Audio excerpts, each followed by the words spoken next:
Alright, what's up guys? Welcome back to my channel, or welcome to my channel if you're new. My name's Oliver. So for today's video, we have an episode recap of The Real Housewives of Beverly Hills Season 14 Reunion Part 1. Let me take my glasses off because the glare was actually insane. I don't even know why I started wearing that. But if I'm being honest, I really did not want to make this video because I'm just ready for them to wrap the season up. The first thing I thought of after watching this reunion, I'm like, oh my gosh, I'm gonna have to make a video on this. Because I did not like this reunion. It was actually just, it had Lisa Rinna written all over it, and we're gonna get into it. That's what I'll say for now. Starting off, they all arrive at set, they're all getting ready. I think Sutton brought Garcelle a vibrator? Andy goes into Kyle's dressing room and Kyle's like, well, what have we seen from Garcelle's life? And, you know, Sutton's sustainability line is like, okay. But it just seemed like Kyle, she just came in riled up already. Dorit just said that she wants to say everything and leave it all on the stage. Then whenever everyone gets to sit down, Kyle's walking and goes to her spot, but she doesn't look at Garcelle nor talk to her, even though Garcelle is like, oh, I like your hair, and she doesn't speak to her at all. And then Garcelle's like, yeah, I think she's mad at me or whatever. Anyways, they start. Kyle brought some crystals. Garcelle said that Lisa Vanderpump wants to be Valley, her granddaughter. She wants to be Valley's godmother, and that Oliver still does work for LVP. Also, I can't wait for Lisa Vanderpump's hotel to actually open. I know it just got announced, but I can't wait for it to open, because if you guys didn't know, it's the Cromwell in Vegas. They're rebranding it as the Vanderpump Hotel, which that's gonna be really cool, and it's a part of Caesars Entertainment, so definitely want to stay there and see what that's like. Oh yeah, Dorit was in British Vogue. That's really cool. Garcelle said that she hopes to get a cast photo this year. Yikes, because we saw the cast photo and Garcelle was not there. You know, we start with Dorit.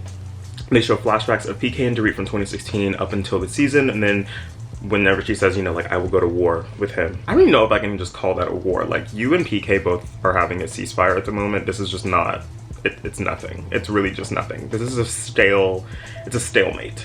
That's what it is. Dorit said that she is a social smoker, and it turned her into a stress smoker, because, you know, everybody was, you know, all like living for Dorit after, you know, the picture or the video of her smoking in the car going down the canyon or whatever. Dorit said that she's still in love with PK. PK sent a statement. He wasn't there, but he sent a statement, and basically the statement said that he was hurt from the claim that he is a bad father, and all throughout the entire statement he was just gaslighting her. It was insane. That's what he was really mad about. Dorit said that all the clothes and the glam was a point of contention with PK, and that he is insecure about her fame. That's typically how stuff goes with shows like this. Whenever you are married, like, your marriage is definitely put under a spotlight, but it seems like it would definitely cause strain on the marriage, because a lot of men are insecure like that. Yeah, so Kyle said that Dorit was angry and aggressive this season, and that this was a different Dorit, like she didn't, you know, really recognize her. Dorit said that she was hurt by Kyle this season. Sutton said that it looked like she was throwing PK under the bus by calling him an alcoholic, and she kept doing it over and over and over. They showed a scene of Kyle saying that she would send Dorit a text, because whenever she and Erica were on the phone, Kyle was like, well, did anyone send, or did anyone reach out to Dorit? And Erica was like, no. And then Kyle's like, okay, let me just send her a text. So they played that footage. Dorit was like, you're missing the point, Kyle. Kyle was just being intentionally obtuse this entire reunion, and we know why, but Sutton is like, whose name is on the mortgage of your house? And Dorit can't answer. You know, a lot of stuff has come out recently about them, and allegedly they are leasing through Mauricio and the agency. Allegedly. Do with that what you will. There's a lot of videos on the internet talking about it at the moment, so yeah, you guys can find that. But it's very interesting that Dorit couldn't even answer, like, whose name is on the mortgage. Now we know why. Dorit said that the house is not in foreclosure, and that basically they changed the rate, and PK called to sort it out, and they didn't call him back, and he said, okay, I'm not gonna pay unless, like, they call me back. And Bose was like, that's how you lose a house. Yeah, what type of business deals are you doing to where you think that you can just call the bank and be like, okay, well, can you just, like, help me out here, and they don't call you back, so then you stop paying? That is weird. That is very weird. Try doing that with anything else. Like, your stuff will get seized. Do it with your car. Do it with anything. Things will get seized. Like, that is exactly how you lose a home. That's how you lose a car. That's how you lose everything else like that, if the bank owns it. Come on now. Okay, then Dorit just said that she's in a million pieces. Okay, so then now we get on to Bose. So they're showing compilations of Bose on the show and Keely, and then it gets to how Garcelle and Kyle and Sutton were basically saying that she's Dorit's spokesperson. Bose said that she watched the show beforehand, and I've been seeing so much discourse on this. Rightfully so, because it's the fact that she watched this show beforehand and ended up becoming good friends with Dorit, have never after seeing all the microaggressions that she's will. thrown towards Crystal and Garcelle. Like, I've been seeing a lot of discourse on that, and it's not been in Bose's favor. And right after she said that, like, my cousins and I were texting the group chat, we were like, what?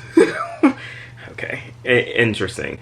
Now on to her, her Malibu Beach home. Like, she said that losing her house in that fashion was very devastating, just going back and forth and, you know, trying to clean up stuff and dealing with insurance companies and, you know, deciding whether or not to rebuild there or do something else. Like, it's just a lot. Oh yeah, Sutton and Bose, they did have another scene at the Malibu house. We just didn't see it, but they were talking about Keeley. And basically, Sutton said that it's a red flag that Keeley is this old and he doesn't have a kid, or he's not in a relationship, or he's not married, or something like that. Like they said it's a red flag.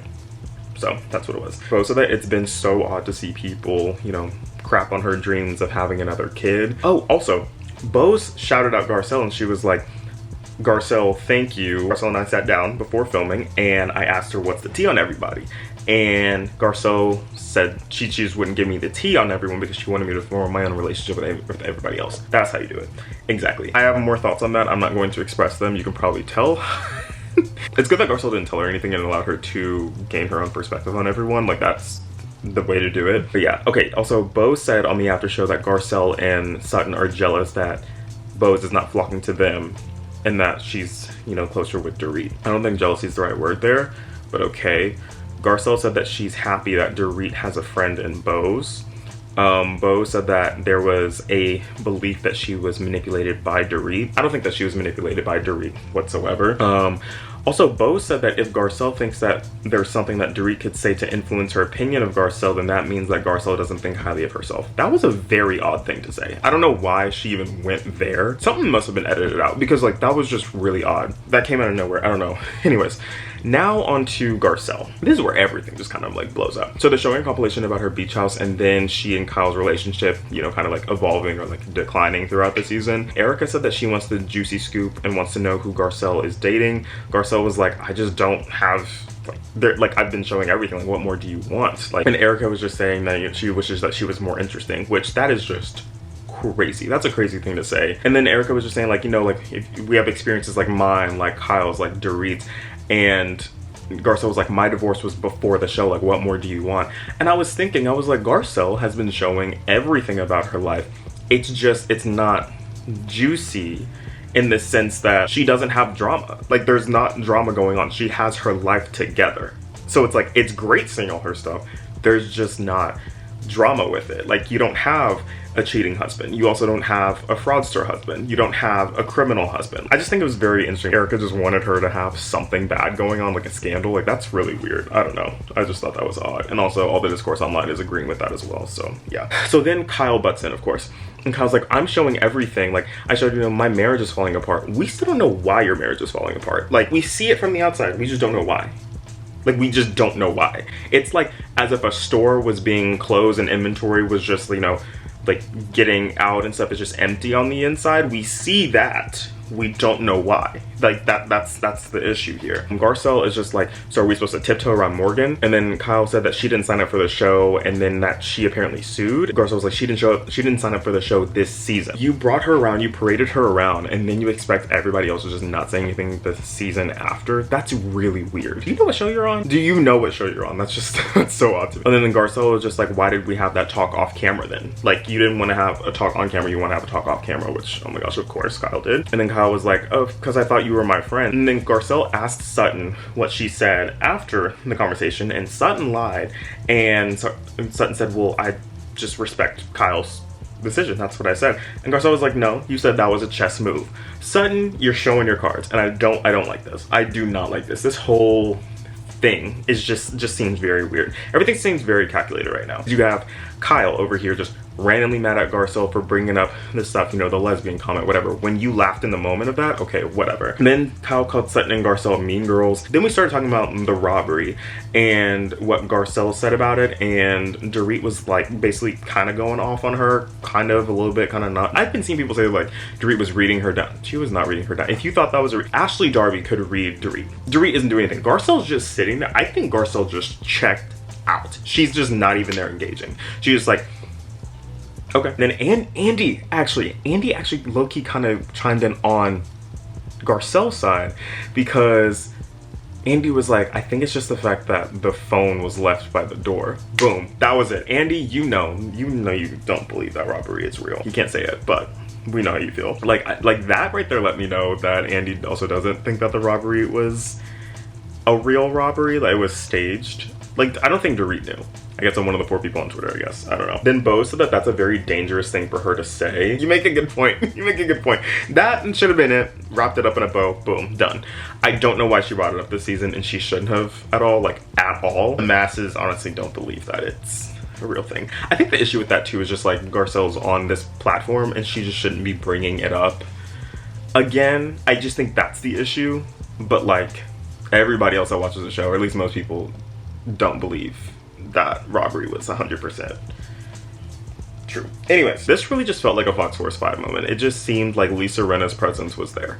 It really did. It seemed like they talked beforehand, and Erica was going to say something, and Kyle was going to say something, and Dorit was going to say something. It just really seemed like that. Then you have Bose chiming in, adding her little 2 cents here and there. I was like, that's exactly what this is. And so Garcelle, when she walked out, she didn't leave, but they all went on a lunch break. She went to her trailer. She said, dang, I thought Sutton was gonna be in the hot seat, but it was me. And then Sutton goes into Garcelle's trailer, and Garcelle's like, I'm not doing this anymore. And then Garcelle's like, I'm the bad guy. And they're mean girls, which they are mean girls.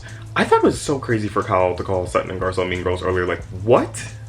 Kyle, you were the OG mean girl. Like, like, come on now. And then Garcelle was like, you're saying, Erica, that like, my life is not interesting. Why? Because I don't have criminal activity? Because I'm self-made? I wasn't born with a silver spoon in my mouth? Like, I did all this stuff myself? That's not interesting? And she was like, F you, several times. Absolutely. Absolutely. And Garcelle was like, you know, it's damned if I do, damned if I don't.